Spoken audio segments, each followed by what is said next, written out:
Hi,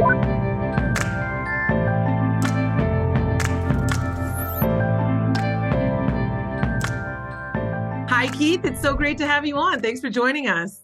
It's great to be here today. Nice to see you. CoSN is such a very interesting organization. I'm new to it, just having met you and learned about the incredible work that you do at the Consortium of School Networking last year, now 2022. Tell us a bit more about the organization and how you came to be a part of it. Sure. CoSN was started 30 years ago, believe it or not.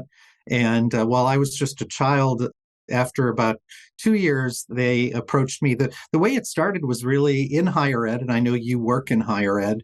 There is an organization of CIOs for universities and colleges. It's been around for many years. It's now called EDUCAUSE. At that time, it was EDUCOM, and EDUCOM felt that K-12 needed a kind of a CIO type organization. There were other organizations that really represented classroom teachers or building level perspectives. But if we wanted to get to systemic change, we need to think strategically across the organization. And so it's kind of, similar to the area of finance.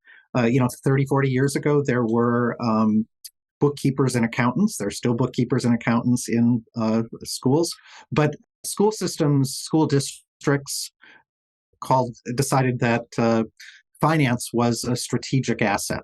And so they started chief financial officers.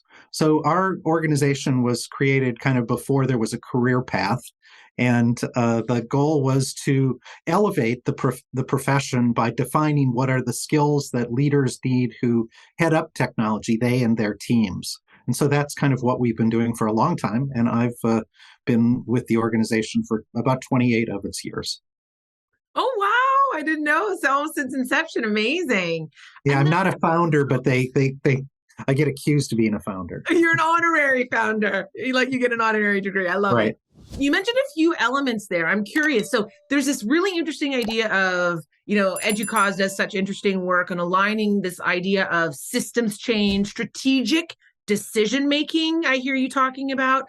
What were some of the tangible changes and then you talked about the districts and actually at the school level.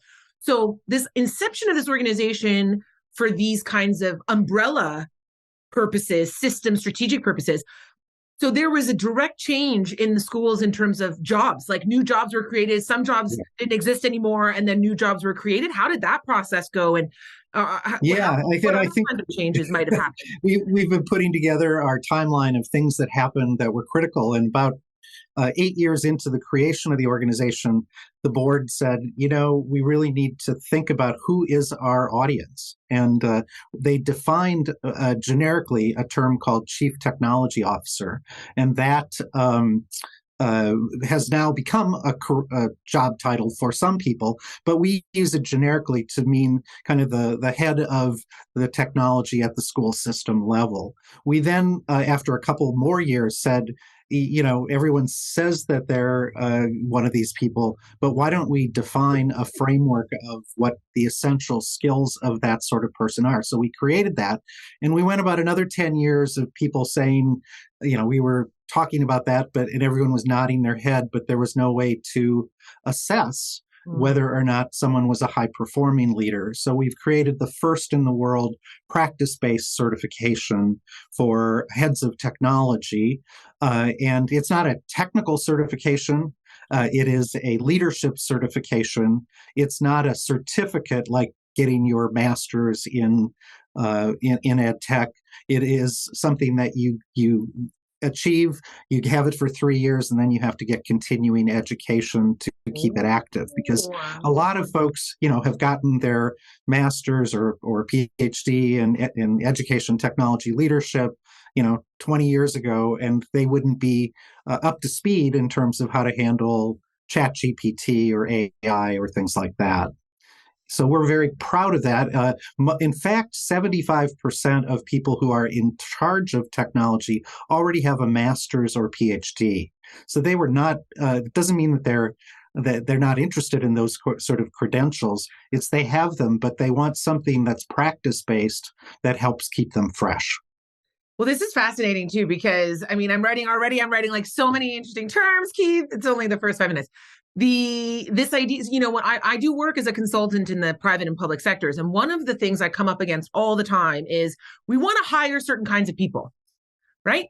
Like we want to make sure that this person is not only competent in the technical skills, but has those leadership attributes that we're looking for in terms of like a chief technology officer or Yeah. Other positions. And this idea, first, you're right speaking to my heart when you talk about a competency framework and skills criteria. Could you expand a bit for us on what you mean by this practice-based approach? Yeah. Yeah. A head of technology in any industry sector would have to know how about managing the technology.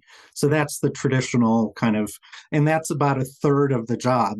But another third of the job is understanding the educational environment. And so being able to think about that curriculum and training sort of aspect.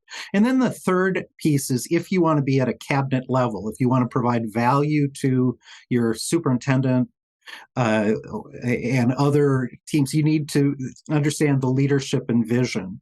And we think all three of those buckets are critical, and no one kind of comes to the job with all of them in place. So that's why the certification we think is so important, because it helps you. 55% of our audience comes from with an education degree, so they got that piece down, but they don't necessarily know the technology, and they may or may not know the strategic aspect.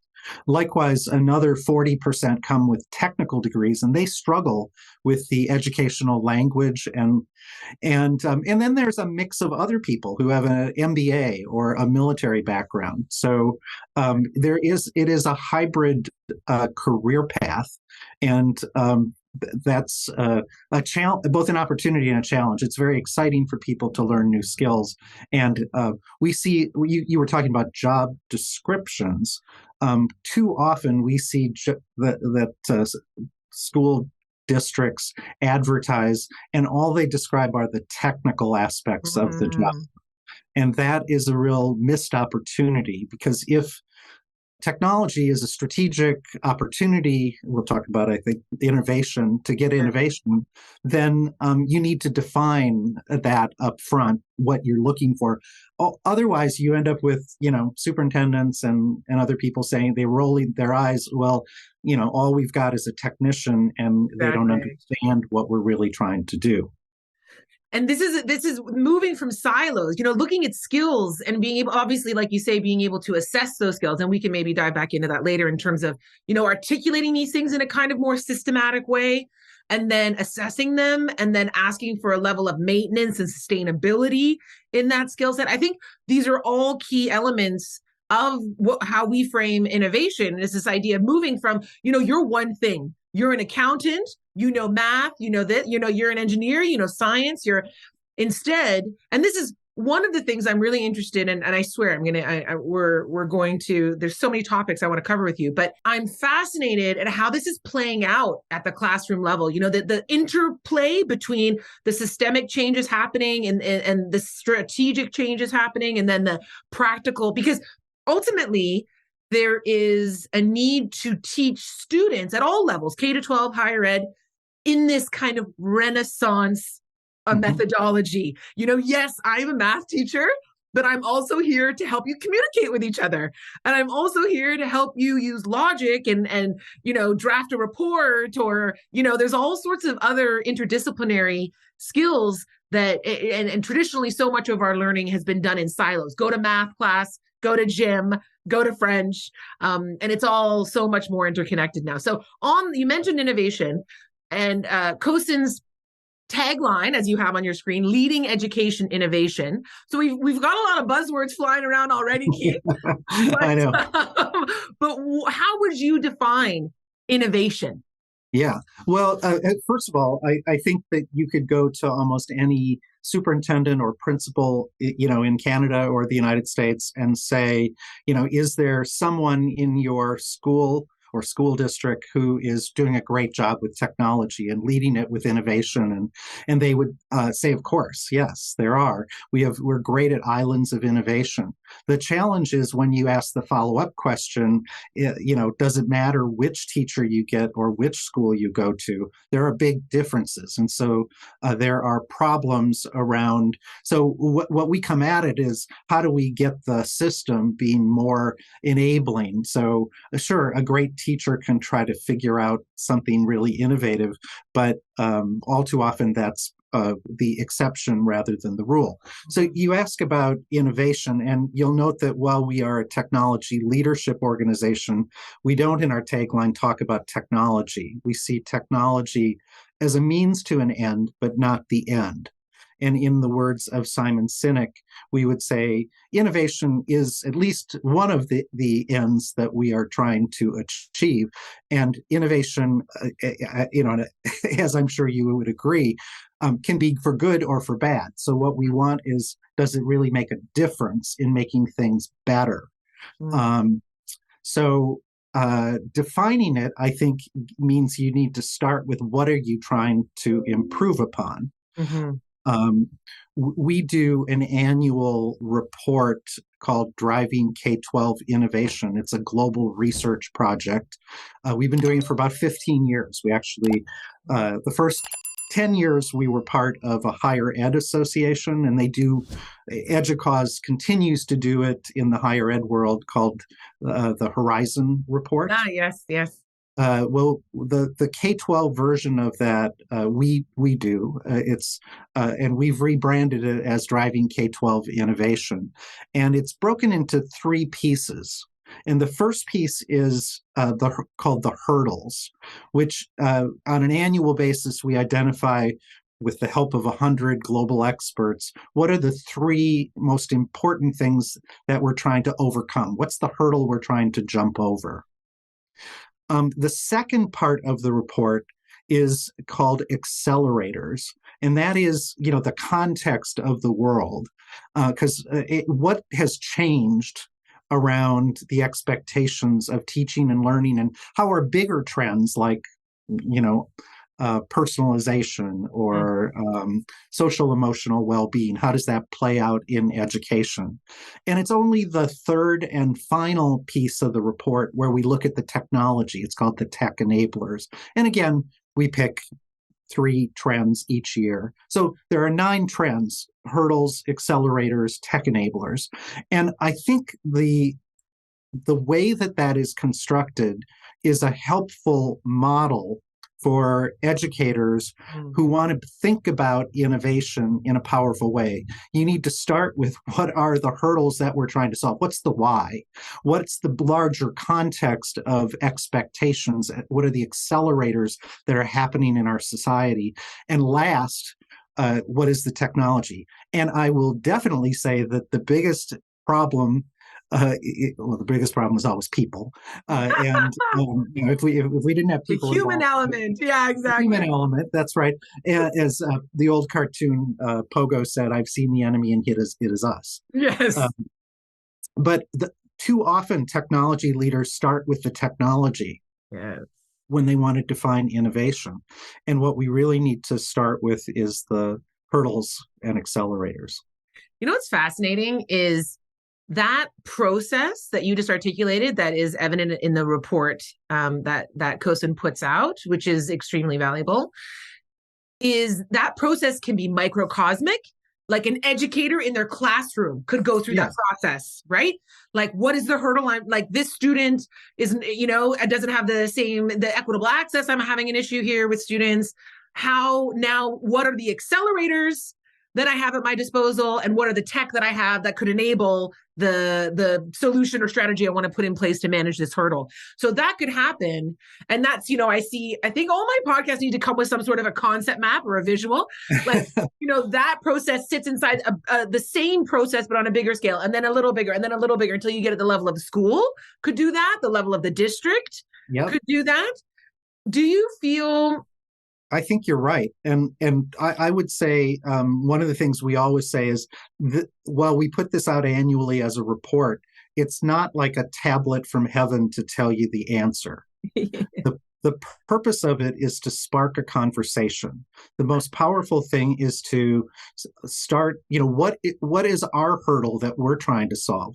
What are the accelerators that are happening in our context? Because education is a local thing. I mean, there are global trends, and what this global research does is take 100 experts from around the world, and about 40% are from outside of North America, and say, what do they think that educators ought to be focused on? But it could be different in Toronto than what it is in rural Alabama. Mm-hmm. It probably is. Well, there's always something that's similar because the human element, there are universals, and then there are always things that are unique to a specific culture and context. And that could be true in terms of me and my sibling with the same genetic, predispositions, or it could be true of districts across continents.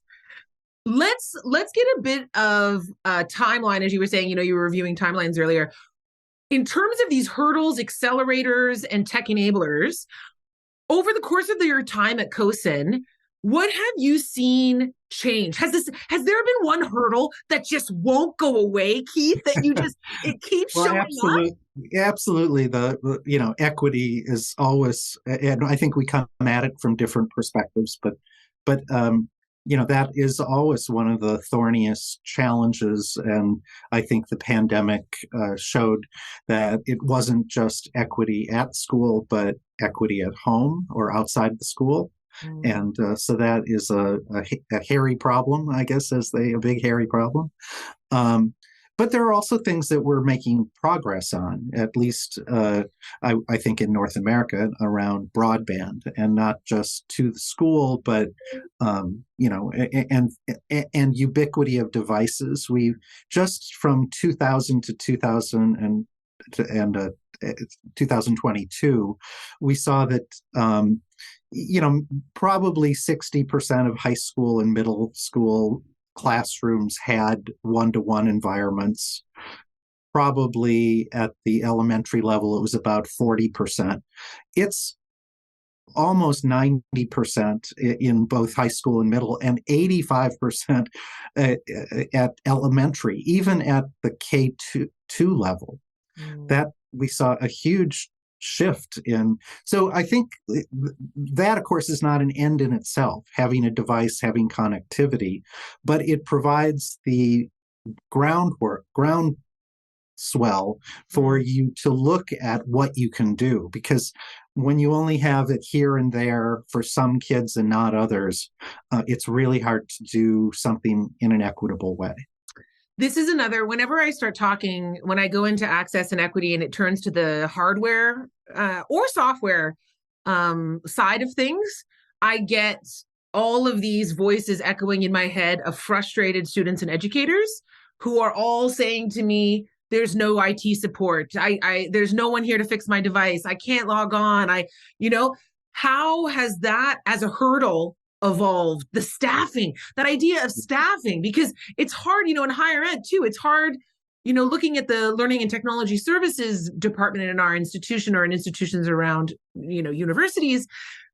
You don't want to get too big. It's like a company, right? You don't want to grow. And then, you've got 3 or 4 people who are not, working the amount of hours or doing the amount of things. So how many is enough people, balancing your budgets, as it were? How is that in combination with the increase of hardware and software in schools? Yeah. How has that staffing either hurdle or accelerator, or how it's a huge challenge for a variety of reasons, but you're right. It's always easier to get stuff than it is to get people. And a lot more stuff has come through the door or on the network for the technology leaders to manage. So that's a problem. Now, there are some tools they have now, things that are cloud-based, that you can upload new versions a lot easier. You can provide remote service in new and different ways, and they are. But the number one hurdle this year in the driving K-12 innovation is attracting and retaining educators. Everyone's hearing about the teacher shortage, but it also went on to say, and IT professionals. It's hard to recruit them And once you have them, they get hired away as soon as they have the skills, Uh, particularly in something like cybersecurity. It's very difficult to hire anyone with a skill set. So schools, however, are good at providing training, but then you're lucky if you can keep them for 2-3 years before they get hired away by the local business who sees yeah. that as a a skilled workforce. And in conjunction with that, something we were talking about earlier, I feel that most of those job descriptions are siloed and not systemic. So, I don't want to see a new IT person hired in an educational institution that has no understanding of teaching and learning. Right. Right? Like we need more learning designers, not user experience designers, if we want to get into the LX versus UX, acronym world. But is that something you're seeing? You've seen. I think we are seeing that even those who come in as technicians need in a good district or a smart district would be sending those into the classroom to see why what they do is important and why sometimes the way in which they're providing support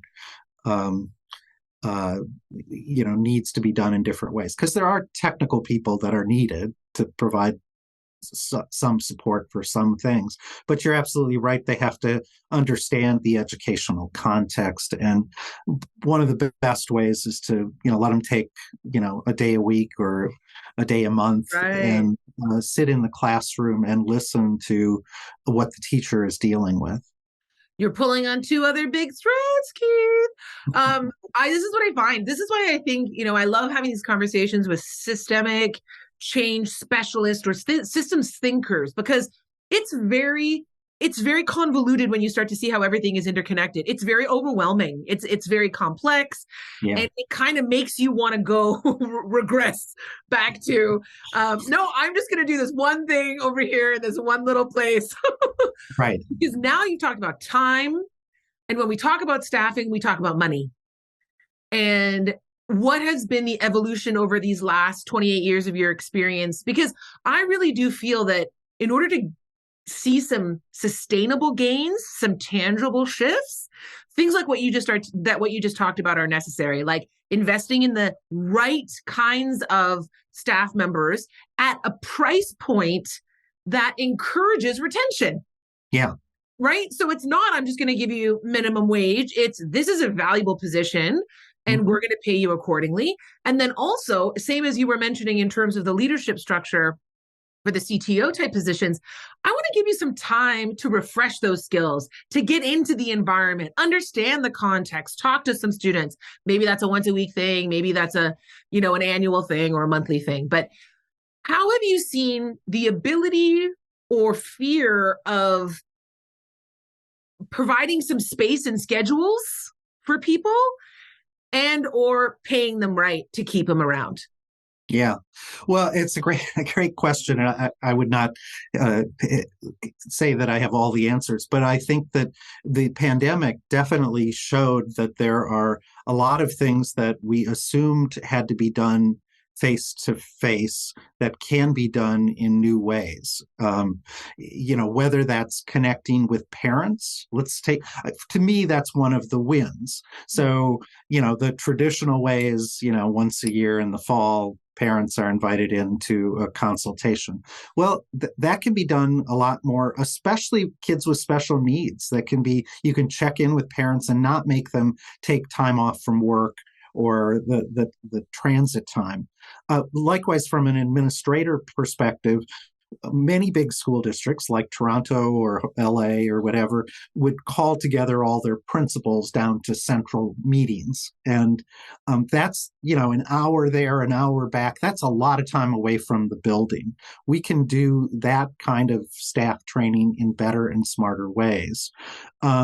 Likewise, from the technology staff,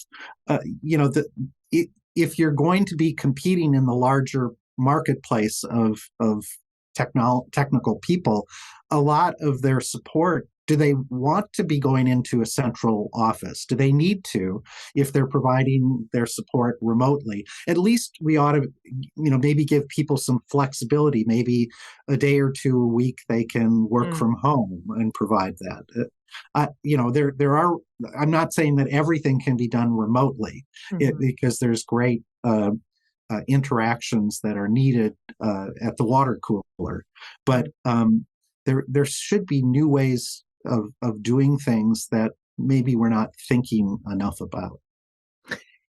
And I don't know if you feel this way, but I see these changes, these trying times, these high levels of uncertainty, I feel like the term unprecedented change or rapid change has just been so overused, but it's still just true today, saying it as it was, 5 years ago, saying the pace of change is staggering.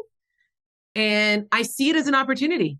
I see it as a space where we are forced, because if we're not forced, Keith, how many people don't actually start exercising until a doctor says, hey, your cholesterol or your sugar levels, you should probably go to the gym. And they're like, okay, no, I will. So I don't know if that's been your experience. I think it's absolutely right. And, probably the most overwrought quote is by Winston Churchill, is never miss the chance to use a crisis for good. Yes. And there are some people, yes. Yeah. And, I think if we step back and look at, there was a reporter from the New York Times who wrote that, she was a skeptic of her kids having too much screen time prior to the pandemic. But during the pandemic, she realized that I think it was her daughter, was connecting to do her work, at 6 or 7 in the morning, and was done with all of her day's work by like 9:30 in the morning. And it got her thinking, like, well, if she was at school, she'd be spending, 8 hours. So how do we use time more in better ways? And obviously her child could move faster on a lot of things than what the system typically did. So how do we get a mix of using, self-paced things to move along, and then focus on the things that we're not learning or haven't comprehended enough, and going deeper or farther? Which are skills that we need, these are life skills, if you want to call them that, human skills. Yeah. And these are the skills outside of content and subject matter expertise that we want to be, like we said earlier, these interdisciplinary skills that we want to be integrating. That's a great segue, because I want one more question in the kind of microcosms of the system around students and their learning practices. And then I want to zoom us back out to these important questions around systems and strategic decision-making. That's just part 1 of this exciting conversation, my friends. Click on part 2 and continue with us on this important journey we like to call the education revolution.